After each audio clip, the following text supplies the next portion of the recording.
저희는 지금 계속해서 예수님의 비유를 살펴보고 있습니다. 마태복음에 있는 비유를 다 살펴봤고 마태복음에 없는 비유들을 이제 보려 하는데, 지난주부터 우리가 누가복음을 살펴봤죠. 오늘 우리가 함께 살펴볼 비유는 누가복음에 등장하는 한밤중에 찾아온 친구 비유입니다. 이 비유는 참 잘 알려진 비유인데요. 제가 오늘 비유 내용을 설명하기 전에 여러분에게 질문을 하나 하려고 합니다. 여러분 날마다 기도하십니까? 아멘. 여러분, 기도를 꾸준히 날마다 하는 거 쉽습니까? 어렵습니까? 쉽지 않아요.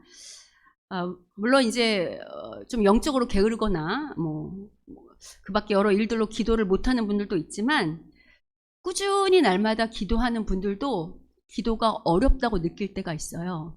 언제 그러한가? 여러 경우가 있겠지만, 우리가 어떤 기도 제목을 두고 하나님께 꾸준히 기도하잖아요. 그럼에도 불구하고 기도가 응답되지 않을 때 어떠세요?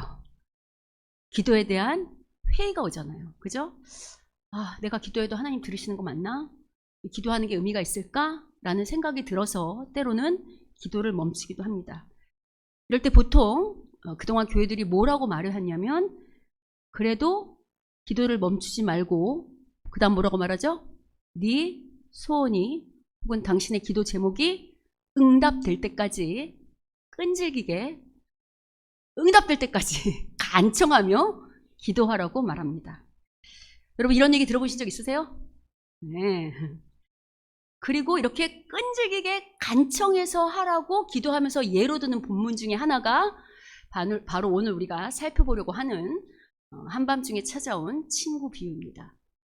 그럼 과연 이 비유가 우리의 소원이 이루어질 때까지 끈질기게 간청하며 기도하면 들어주니 그렇게 끈질기게 기도하라고 말하는 본문인지, 이런 의문점을 가지고 오늘 비유를 한번 살펴보려고 합니다. 일단 여러분, 비유를 나가기 전에 오늘 비유에 대한 이 들어있는 11장을 좀 설명을 하면, 우리가 오늘 읽기는 5절부터 8절까지만 읽었지만 1절부터 13절까지는 세 가지의 이야기가 등장해요. 어떻게 등장하는가? 1절부터 4절은 여러분이 잘 아시는 주님이 가르쳐 주시는 기도, 우리가 요약해서 주기도문 그러죠? 제자들이 주님께 기도 가르쳐 달라는 이야기, 그래서 주님이 기도 가르쳐 주시는 이야기가 나오고, 그리고 오늘 우리가 살펴볼 한밤중 비유가 나오고요.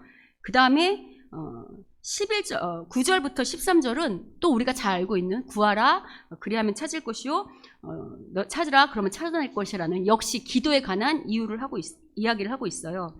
그리고 이 세 단락이 전부 다 5절 보시면 또 이르시되, 그리고 9절도 또 내가 너희에게 이르노니 하고 같은 이야기를 반복하여 지금 주님께서 하신다는 걸 알 수 있어요. 그러면 세 가지 이야기가 다 뭐에 관한 이야기일까요? 기도에 관한 이야기예요. 그러니까 일단 오늘 비유가 기도에 관한 이야기구나, 그리고 지금 11장 요 앞에 1절 13절부터 전부 기도에 관한 이야기구나 라는 것을 염두에 두고 우리 한번 출발해 보려고 합니다. 자, 먼저 비유의 내용을 잘 살펴보면, 먼저 어떤 여행 중에 어떤 집에 여행 중이던 친구가 찾아왔어요. 그런데 먹을 것이 없었어요. 여러분, 예수님 당시의 유대 그 생활 문화 가운데 주식은 빵이었거든요. 근데 여러분, 우리는 주식이 뭐죠? 우리 게으르던 엄마들 말고 정성으로 이렇게 날마다 살림하는 엄마들 밥을 어떡하죠? 매일 식구만큼 짓죠. 똑같이 유대인들도 빵이 주식이었지만 당일날 먹을 것만, 그러니까 식구 수대로만 먹을 것을 이제 구웠어요. 따라서 갑자기 친구가 찾아왔을 때 먹을 양식이 없는 거, 먹을 그 빵이 없던 거 당연한 일일 수 있습니다. 그래도 어쨌든 친구가 찾아왔잖아요. 근데 먹을 거 없다고 굶길 순 없죠. 그래서 이 친구가 찾아온, 이 방문을 받은 친구가 어떡하냐면 한 동네에 사는 또 다른 친구를 찾아갑니다. 그런데 문제는 이 친구가 찾아간 이 시간이, 여러분 오늘 5절을 보시면 너무 늦었어요. 어떻게 늦었냐면 밤중에 라고 나와 있죠, 5절에. 근데 이제 우리 번역에는 밤중에라고 번역되어 있지만 이 밤중에라고 번역된 헬라어 메소니티오는 그냥 밤중이 아니고 한밤중이에요.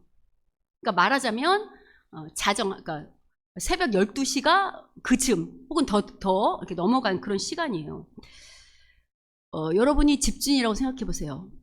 12시, 밤 12시에 갑자기 사람이 찾아오면 어떡하시겠어요? 당황스럽죠. 그리고 다 자고 있는데 쉽게 문을 열어주는 거 쉽지 않겠죠. 실제로 여러분 오늘 본문 7절을 보면 집주인이 뭐라고 말하냐면 아유 나를 괴롭게 하지 말아라고, 이미 아이들이 하고 나하고 다 잠자리에 있다고 지금, 그래서 내가 너한테 뭘 지금 줄 수가 없다고 말해요. 이거는 단지 빵을 주기 싫다는 의미라기보다는 한밤중에 갑자기 문을 열면 이렇게 모든 식구들이 옷도 입어야 되고 막 이렇게 번거로운 일들이 발생할 거 아니에요. 그래서 아마 거절한 것 같습니다. 그런데 갑자기 반전이 일어나요. 어떤 반전이 일어나냐면 8절을 보시면, 우리 8절은 다 같이 한번 읽어보도록 하겠습니다. 자, 8절 누가복음 11장 8절입니다. 읽겠습니다. 시작. 내가 너희에게 말하노니 비록 벗됨으로 인하여서는 일어나서 주지 아니할지라도 그 간청함을 인하여 일어나 그 요구대로 주리라. 갑자기 집주인이 빵을 준다는 거예요. 근데 여러분 주는 이유가 뭡니까? 친구여서는 안 주는데 뭐 때문에 준다는 거예요? 간청하기 때문에 내가 준다, 이렇게 말하고 있어요. 바로 이 8절에 간청함으로 인하여 그 요구대로 준다는 이 구절 때문에 많은 사람들이 앞에서 제가 언급한 것처럼 기도가 응답될 때까지 끈질기게 간청하여야 한다고 우리에게 말하고 있는 겁니다. 그리고 특히 오늘 비유 뒤에 바로 8절 뒤에 앞서 제가 설명한 것처럼 9절 10절이 무슨 얘기를 하고 있냐면 내가 또 너희에게 이르노니 구하라 그러면 너희에게 주실 것이요 찾으라 그러면 찾아낼 것이요 하면서 세상 사람, 세상의 아버지도 좋은 걸 줄 아는데 하물며 하나님 아버지라는 이야기를 하고 있기 때문에 요 뒤에 얘기를 갖고 와서라도 하물며 하늘 아버지도 주시는데 라는 요 뒤에 얘기를 가져와서라도 끈질기게 소원이 이루어질 때까지 기도하면 우리 아버지신 하나님이 들어줄 거라고 말하고 있습니다. 그러면 과연 이 해석이 맞을까요? 문제는 여러분, 우리가 지금 가지고 있는 이 성경책이 원본이 아니고 번역본이라는 데 있습니다. 여러분 그런 얘기 들어보셨어요? 번역은 반역이다. 왜 그런 얘기를 하냐면 번역할 때 원어에는 여러 뜻이 있거든요. 근데 번역할 때 그 번역하는 저자가 자기의 생각을 집어넣어서 번역할 수 있죠. 그러면 원작자가 생각했던 거하고 전혀 다르게 할 수 있어요. 만약에 단어가 여러 의미가 있다면.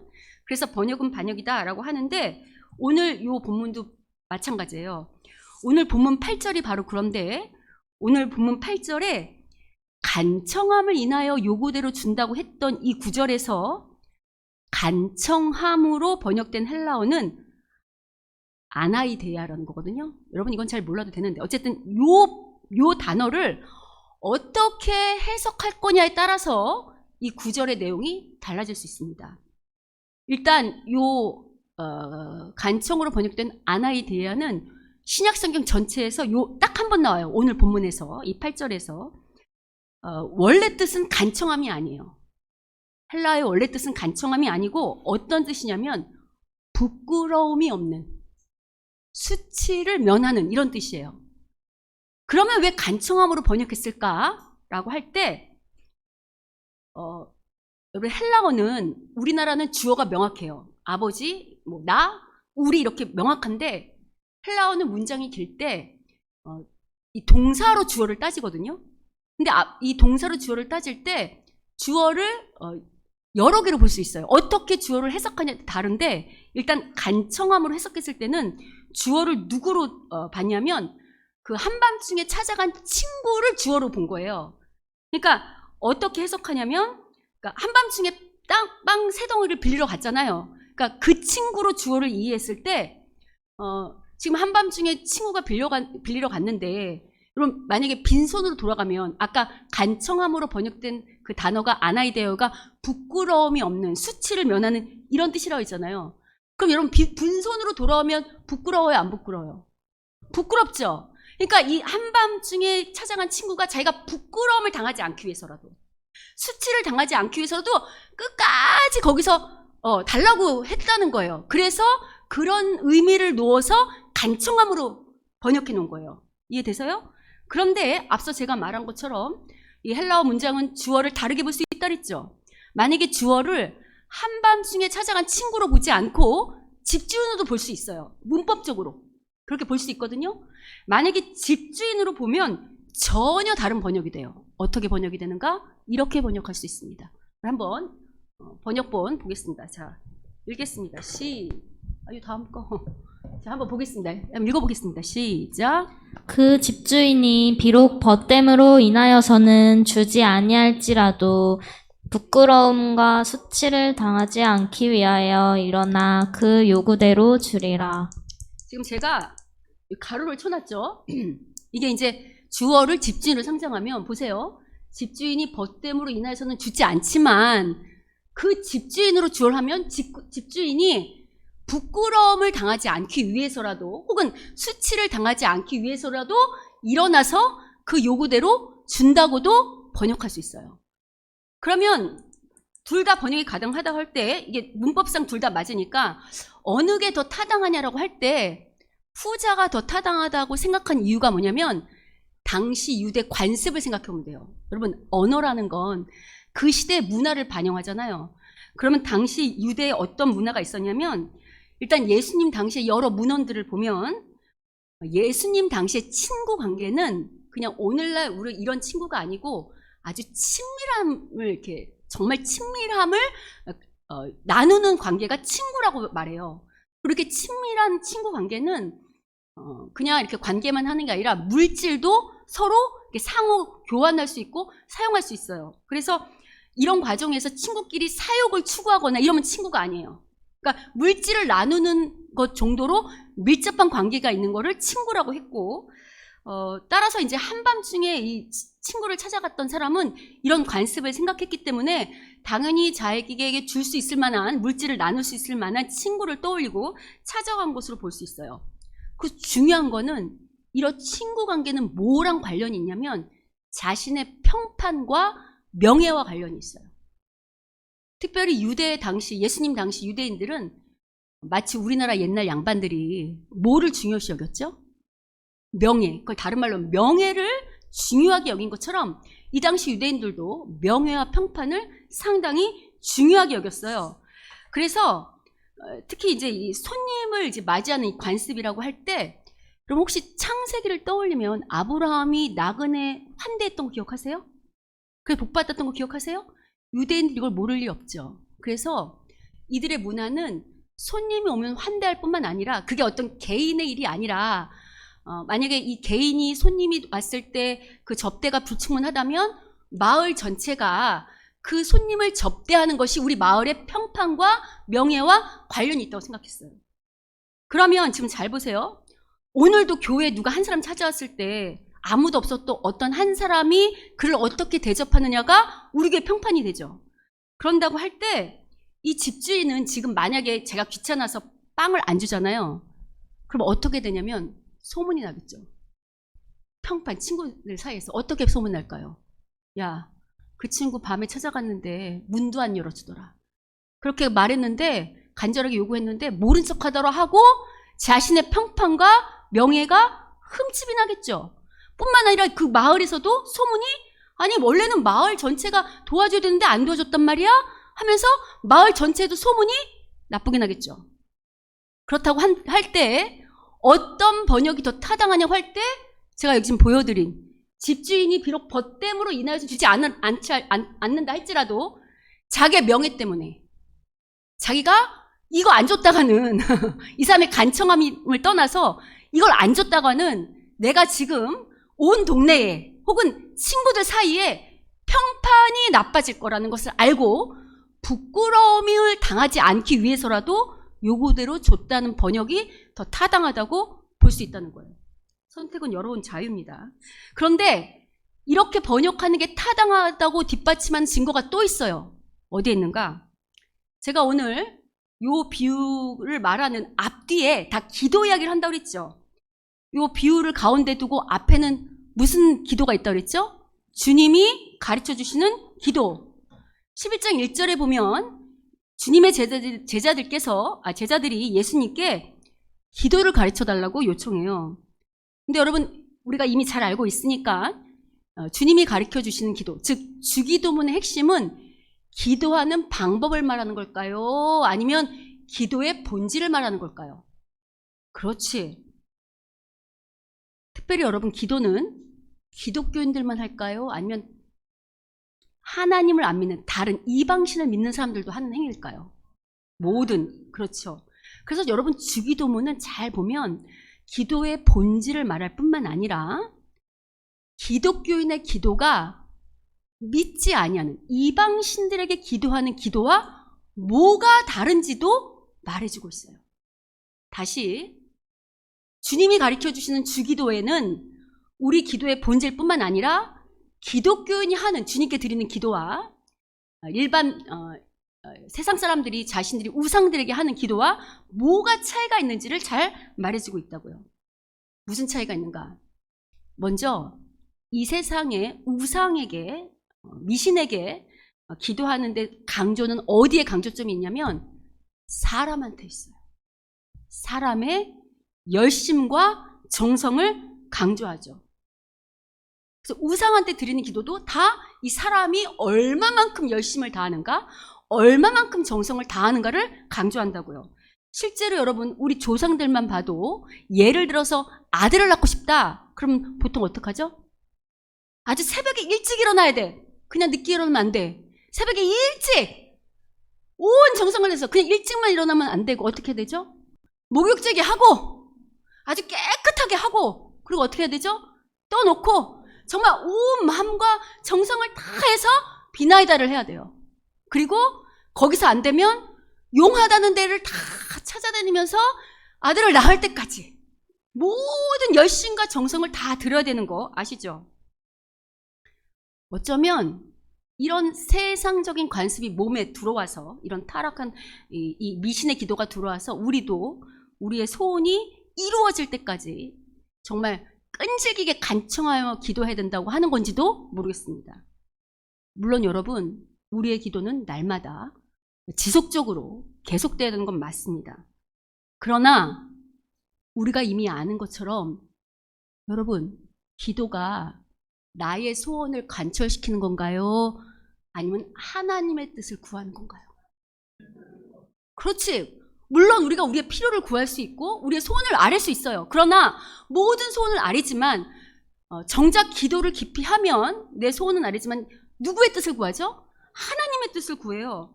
즉 이건 뭘 알 수 있냐면 기도의 중심이 나에게 있지 않고 누구에게 있다는 거예요. 하나님께 있다는 거예요.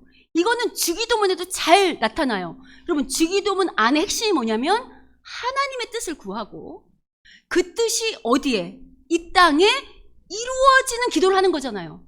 그 뜻이 이루어지기 위해서 우리에게 필요한 양식도 주셔야 되고 그 뜻이 이루어지기 위해서 하나님이 하신 것처럼 서로 죄용서하는 그 안에 들어있는 거잖아요. 그럼 역시 기도의 방점이 하나님께 있다는 걸 알 수 있고요. 제가 아까 뒷문맥에 기도가 또 있다고 했죠.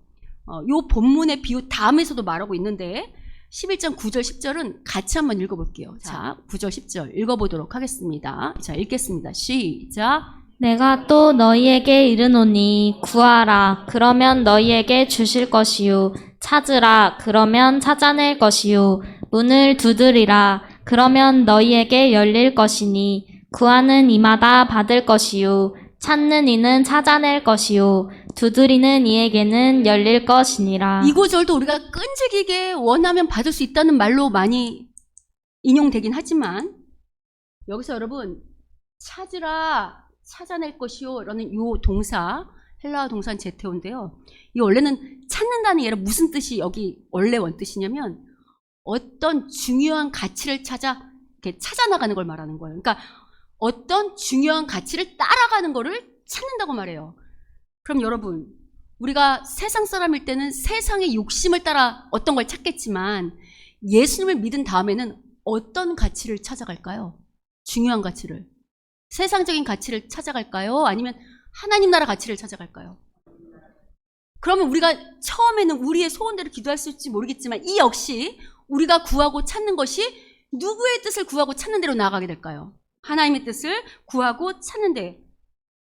그러니까 여러분 잘 보시면 이 기도의 모든 앞뒤 문맥에서도 우리의 기도가 기도하는 나에게 있지 않고 이 기도를 들어주시는 하나님께 더 방점이 있다는 걸 알 수 있어요. 물론 여러분 우리가 철없는 아이와 같은 신앙일 때 우리가 왜 갓 태어난 아이와 같을 때 있잖아요.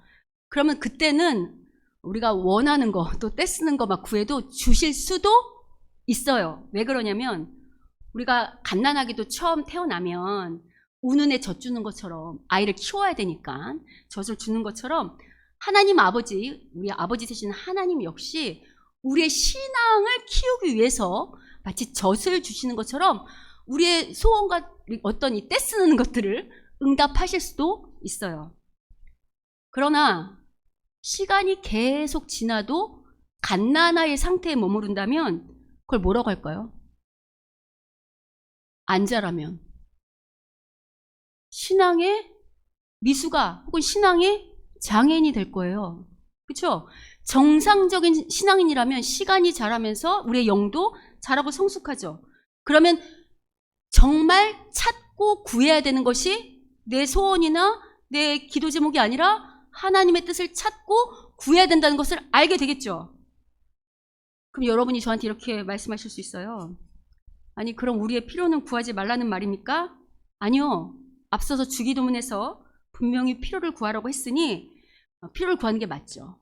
다만 철없는 아이일 때는 자기 필요를 구하지만 우리가 신앙이 성숙하면 나의 필요를 구하는 것이 아니라 누구의 뜻에 따라 필요를 구할까요? 하나님의 나라와 하나님의 의와 하나님의 뜻을 위해 필요를 구하게 된다는 거죠. 그래서 이렇게 하나님 나라를 위해서 필요를 구할 때 하나님은 오늘 본문 비유에서 말하는 것처럼 당신이 부끄러움을 당하지 않기 위해서 하나님 당신의 이름이 수치를 당하지 않기 위해서 하나님 당신의 명예를 위해서라도 반드시 어떻게 한다고요? 들어주신다라고 오늘 우리 비유가 말하는 거예요. 그러니까 오늘 비유의 방점은 간청하는 자가 아니라 들어주는 자에게 있다고 할 때 우리의 기도의 근거는 기도하는 우리의 간구가 아니라 누구에게 방점이 있다는 거죠? 하나님께 있다는 겁니다. 여러분 이처럼 우리의 기도의 근거가 하나님의 어떠하심, 하나님의 성품, 그리고 하나님 이름의 명예의 근거가 있다는 게 이 다음에 나오는 11장 11절부터 13절에도 잘 나타나 있어요. 우리 한번 읽어볼까요? 자, 여기 11절, 13절 같이 한번 읽어보겠습니다. 자, 읽겠습니다. 시작. 너희 중에 아버지 된 자로서 누가 아들이 생선을 달라 하는데 생선 대신에 뱀을 주며 알을 달라 하는데 전갈을 주겠느냐? 너희가 악할지라도 좋은 것을 자식에게 줄 줄 알거든. 하물며 너희 하늘 아버지께서 구하는 자에게 성령을 주시지 않겠느냐 하시니라. 여러분 이 구절에서 잘 보면 뭘 달라고 하는 아이에게 강조점이 있어요. 아니면 그 뭘 달라고 하는 자녀에게 응답하는 아버지의 성품에게 강조점이 있어요. 아버지한테 근거가 있는 거 보이세요? 달라고 요청하는 자녀에게 근거가 있는 게 아니라 이걸 요청하는 것을 주려고 하는 아버지가 어떠하느냐? 아버지의 성품이 강조돼 있어요. 아니 인간 아버지도 줄 알거든? 하물며 인간 아버지하고는 비교할 수 없는 우리를 사랑하시는 하나님은 정말 차원이 다르게 가장 선하고 좋은 것으로 주시지 않겠느냐고 지금 말하고 있잖아요. 그럼 제가 이렇게 한번 질문해 볼게요. 이상훈 집사님, 만약에 오늘 하준이가 집사님 보고 나 자동차, 우리 하준이가 날 쳐다보는데 자동차 운전하고 싶으니까 차 키 달라고 하면 어떡하시겠어요? 그래도 끝까지 때를 뜨고 날마다 줄 때까지 끈질기게 간청한다고 할 때 어떡하겠습니까? 왜 안 주죠? 그거 주면 애기 죽어요. 자동차 운전할 줄 모르잖아요. 대신에 아이가 저렇게 간청할 때, 아빠가 생각할 때, 아빠의 성품에 따라 아이가 필요하다고 느끼고 안전하다고 느끼면 그 자동차는 말지만 아이들이 탈 수 있는 자동차 있죠. 그거는 사줄 수 있겠죠.